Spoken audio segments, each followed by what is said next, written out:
Muzaffarnagar rally से UP में बदल जाएंगे सारे समीकरण, बदल जाएगा राजनीति का रंग, सर्दी में बढ़ने वाली है गर्मी। 26 नवंबर को चंद्रशेखर आजाद के साथ आएंगे आजम खान। 26 नवंबर को मुजफ्फरनगर से चंद्रशेखर आजाद हुंकार भरेंगे, जिसके लिए उनकी पार्टी के नेता और कार्यकर्ता दिलो जान से मेहनत कर रही हैं और रैली को कामयाब बनाने के लिए गांव-गांव पहुंच रही हैं।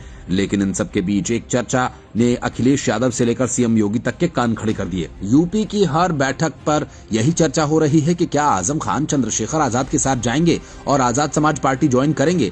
इस चर्चा को चंद्रशेखर आजाद के बेहद करीबी माने जाने वाले रविंद्र भाटी के एक बयान ने और भी ज्यादा हवा दे दी है। अगले 2 मिनट में आपको सारी संभावनाएं हकीकत बताएंगे। उससे पहले आप समझिए कि चंद्रशेखर आजाद के बिहार में होते हुए भी पार्टी की तैयारियां यूपी में आखिर कैसी चल रही हैं। पार्टी के महासचिव रविंद्र भाटी और उत्तर प्रदेश के प्रदेश अध्यक्ष फिलहाल मोर्चा संभाले हुए हैं और गांव-गांव जाकर लोगों को रैली के लिए न्योता दे रहे हैं। साथ ही चंद्रशेखर आजाद के साथ जुड़ने के लिए उन्हें प्रेरित कर रहे हैं। चंद्रशेखर आजाद बिहार चुनाव खत्म होने के बाद सीधा मुजफ्फरनगर आएंगे और रैली की तैयारियों का जायजा लेंगे।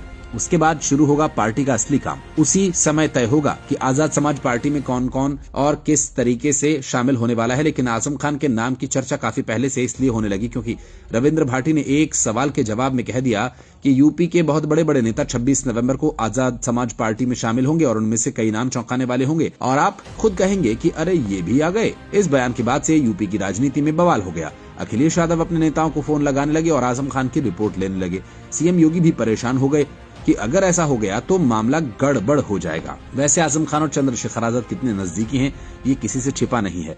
जब चंद्रशेखर आजाद पर हमला होता है तो आजम खान पूरे परिवार के साथ उनके घर पहुंच जाते हैं। जब आजम खान पर बुरा वक्त आता है तो चंद्रशेखर आजाद उनके करीब नजर आते हैं। पिछले कुछ दिनों से आजम खान और समाजवादी पार्टी के मुखिया अखिलेश यादव की नाराजगी भी जग जाहिर है। उसी को दूर करने के लिए अखिलेश यादव रामपुर तक चल कर आए, लेकिन तब भी आजम खान ने साफ कह दिया कि मैं केवल आपसे मिलूंगा, आप अकेले ही आए। तो अखिलेश यादव रामपुर के सांसद को दूसरे शहर में छोड़कर आजम खान से अकेले मिलने पहुंच गए। लेकिन लगता है गिले शिकवे दूर हुए नहीं। अगर हो गए होते तो शायद ये बातें न हो रही होती। हालांकि जब मायावती ने लखनऊ में रैली की थी उस वक्त भी कहा जा रहा था कि कई बड़े नेता बीएसपी का दामन थामेंगे, लेकिन ऐसा हुआ नहीं। लेकिन चंद्रशेखर आजाद का मामला अलग है। जानकार ये कह रहे हैं कि जनता चंद्रशेखर आजाद को चढ़ता सूरज बता रही है और बसपा को ढलता।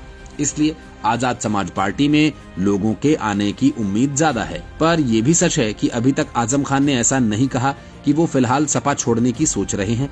लेकिन राजनीति में इतना साफ कुछ नहीं होता, ये भी सब जानते हैं। ये भी सत्य है कि बिना आग के धुआं उठता नहीं। मतलब आजम खान का आगमन आजाद समाज पार्टी में हो सकता है और इसकी प्रबल संभावनाएं भी हैं। लेकिन हकीकत 26 नवंबर को ही सामने आएगी। यहाँ ये भी समझना जरूरी है कि आजम खान और चंद्रशेखर आजाद अगर एक हो जाते हैं तो यूपी में क्या होगा क्या नहीं। इसे समझने के लिए रॉकेट साइंस की जरूरत नहीं। जो बिहार में चंद्रशेखर आजाद और ओवैसी की जोड़ी नहीं कर सकती, वो यूपी में आजम खान और चंद्रशेखर आजाद की जोड़ी भला क्या कर सकती है। क्योंकि आजम खान के साथ ओवैसी से ज्यादा मुसलमान और कुछ हिंदू वोट्स भी हैं जो केवल आजम खान के नाम पर वोट देते हैं। अगर ये जोड़ी एक हो जाए और साथ में ओवैसी का तड़का लग जाए तो अखिलेश यादव की साइकिल हमेशा के लिए पंक्चर हो सकती है। क्योंकि यूपी में करीब 20% मुस्लिम हैं, जो पश्चिमी यूपी में प्रतिशत के हिसाब से और ज्यादा बढ़ जाते हैं और सीधे करीब 120 सीटों पर असर डालते हैं, जबकि 22% दलित करीब 150 सीटों पर। यूपी में पूर्ण बहुमत के लिए 272 सीटों की दरकार है। अगर ये दोनों समूह मिल जाएं तो सरकार बनने से कोई नहीं रोक पाएगा। इसलिए अखिलेश यादव के साथ साथ सीएम योगी भी इस गठबंधन से परेशान हैं। हालांकि अभी ये सारी बातें हवा में हैं और हकीकत तो 26 नवंबर को ही सामने आएगी।